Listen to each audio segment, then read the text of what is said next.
दोस्तों नमस्कार, हर हर महादेव। आप सुन रहे हैं शिव पुराण शतरुद्र संहिता का अध्याय, जिसमें आज आप सुनेंगे नंदीश्वर अवतार का वर्णन।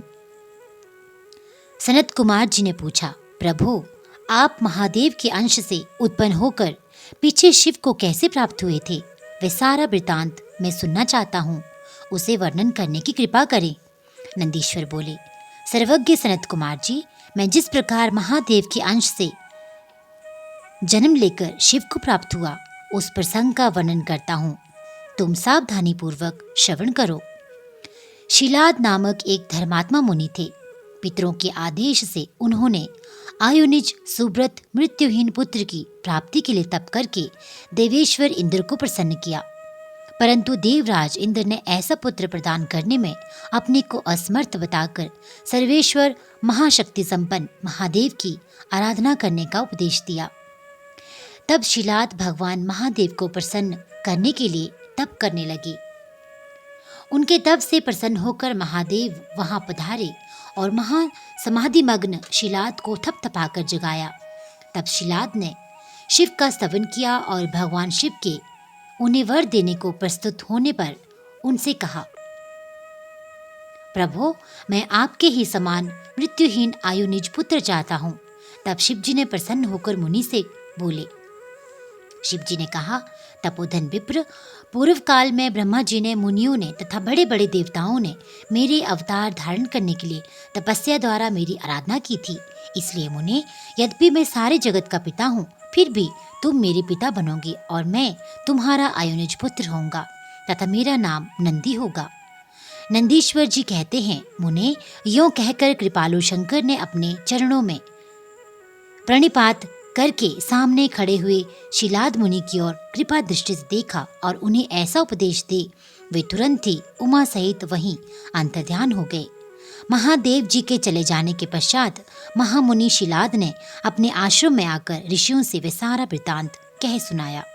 कुछ समय बीत जाने के बाद जब यज्ञ वेताओं में श्रेष्ठ मेरे पिताजी यज्ञ करने के लिए यज्ञ क्षेत्र को जोत रहे थे, उसी समय मैं शंभु की आज्ञा से यज्ञ के पूर्व ही उनके शरीर से उत्पन्न हो गया। उस समय मेरे शरीर की प्रभा युगांतकालीन अग्नि के समान थी। तब सारी दिशाओं में प्रसन्नता छा गई और शिलाद मुनि की भी बड़ी प्रशंसा हुई। उधर शिलाद ने भी जब मुझ बालक को प्रलयकालीन सूर्य और अग्नि के सदृश प्रभावशाली त्रिनेत्र चतुर्भुज प्रकाशमान जटा मुकुटधारी त्रिशूल आदि आयुधों से युक्त सर्वदा रुद्र रूप में देखा, तब वे महान आनंद में निमग्न हो गए और मुझ प्रणमय को नमस्कार करते हुए कहने लगे। शिलाद बोले, सुरेश्वर, चूंकि तुमने नंदी नाम से प्रकट होकर मुझे आनंदित किया है, इसलिए मैं तुम आनंदमय जगदीश्वर को नमस्कार करता हूँ।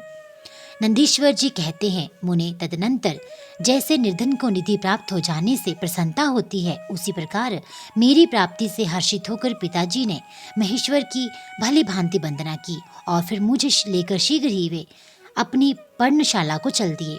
महामुने, जब मैं शिलाद की कुटिया में पहुंच गया, तब मैंने अपने उस रूप का परित्याग करके मनुष्य रूप धारण कर लिया।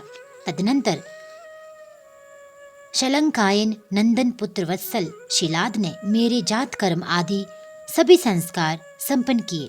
फिर 5वें वर्ष में पिताजी ने मुझे सागोपांग संपूर्ण वेदों का तथा अनन्य शास्त्रों का भी अध्ययन कराया।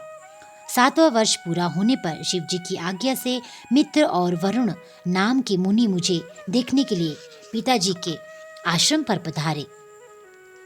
शिलाद मुनि ने उनकी पूरी भगत की। जब दोनों महात्मा मुनीश्वर आनंद पूर्वक आसन पर विराजमान हो गए, तब मेरी ओर बारंबार निहार कर बोले। मित्र और वरुण ने कहा, तात शिलाद, यद्यपि तुम्हारा पुत्र नंदी संपूर्ण शास्त्रों अर्थों का पारगामी विद्वान है, तथापि इसकी आयु बहुत थोड़ी है। हमने बहुत तरह से विचार करके देखा, परंतु इसकी आयु 1 वर्ष से अधिक नहीं दिखती। उन विप्रवरों की कहने पर पुत्र वत्सल शिलाद नंदी को छाती से लिपटाकर दुखार्त हो फूट फूट कर रोने लगे। तब पिता और पितामह को मृतक की भांति भूमि पर पड़ा हुआ देख नंदी शिव जी के चरण कमलों का स्मरण करके प्रसन्नता पूर्वक पूछने लगा, पिताजी, आपको कौन सा ऐसा दुख आ पड़ा जिसके कारण आपका शरीर कांप रहा है और आप रो रहे हैं? आपको वह दुख कहाँ से प्राप्त हुआ है? मैं इसे ठीक ठीक जानना चाहता हूँ। पिता ने कहा, बेटा, तुम्हारी अल्पायु के दुख से मैं अत्यंत दुखी हो रहा हूँ। तुम ही बताओ, मेरे इस कष्ट को कौन दूर कर सकता है? मैं उसकी शरण ग्रहण करूँगा। पुत्र बोला, पिताजी, मैं आपके सामने शपथ करता हूँ और ये बिल्कुल सत्य बात कह रहा हूँ कि चाहे देवता, दानव, यम, काल अथवा अनन्य प्राणी ये सब के सब मिलकर मुझे मारना चाहे तो भी मेरी बाल्यकाल में मृत्यु नहीं होगी। अतः आप दुखी मत हो। पिता ने पूछा, मेरे प्यारे लाल, तुमने ऐसा कौन सा तप किया है अथवा तुम्हें कौन सा ऐसा ज्ञान, योग या ऐश्वर्य प्राप्त है जिसके बल पर तुम इस दारुण दुख को नष्ट कर दोगे? पुत्र ने कहा, तात, मैं ना तो तप से मृत्यु को हटाऊंगा, ना विद्या से। मैं महादेव जी के भजन से मृत्यु को जीत लूंगा। इसके अतिरिक्त अन्य कोई उपाय नहीं है। नंदीश्वर जी कहते हैं, मुने, यूं कहकर मैंने सिर झुकाकर पिताजी के चरणों में प्रणाम किया और फिर उनकी प्रदक्षिणा करके उत्तम वन की राह ली। तो दोस्तों, ये अध्याय यहीं पे पूर्ण होता है। आगे के अध्याय में आप सुनेंगे नंदीश्वर के जन्म, वर प्राप्ति, अभिषेक और विवाह का वर्णन। ये अध्याय सुनने के लिए इस चैनल के साथ जुड़े रहिए। अध्याय को अगर आपने पूरा सुना है, आपको अच्छा लगा होगा, तो इसको अधिक से अधिक लाइक और शेयर करिएगा ताकि हमारे सनातन धर्म, हमारी सनातन संस्कृति का अधिक से अधिक लोगों को ज्ञान हो सके। इस चैनल को अधिक से अधिक लाइक और शेयर करना बिल्कुल ना भूलेगा। साथ ही साथ सब्सक्राइब करना भी बिल्कुल ना भूलेगा। आपका दिन शुभ हो। हर हर महादेव।